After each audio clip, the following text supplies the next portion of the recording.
ഇതവൻ്റെ accident നടന്ന സ്ഥലത്ത് നിന്ന് കിട്ടിയതാ. ഞാനാണ് അവനെ ഹോസ്പിറ്റലിൽ എത്തിച്ചിട്ടുണ്ടായിരുന്നത്. ആ ആംബുലൻസ് വന്നിട്ടുണ്ട്, ബോഡി എടുക്കാറായി.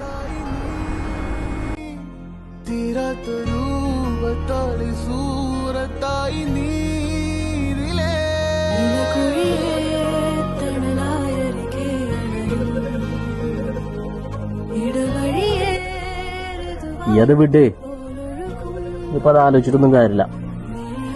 പോയത് പോയി. ഞാനതൊക്കെ വിട്ടറാ. ഓളിന്നെ വിട്ടു പോയത് വിചാരിച്ച് ജീവിതകാലം മൊത്തം ഓളെ ആലോചിച്ചിരിക്കാൻ നിന്നെ കിട്ടൂല. ഓൾക്ക് എന്നെ വേണ്ടാത്തോണ്ട് ഇന്നിട്ട് പോയി, അപ്പൊ എനിക്കും വേണ്ടോളെ. അതാണ് ഇനി ഓളൊരു ഓർമ്മ പോലും എൻ്റെ അടുത്ത് ഉണ്ടാകാൻ പാടില്ല. അതുണ്ടെങ്കിൽ ഭയങ്കര പ്രശ്നമാടാ.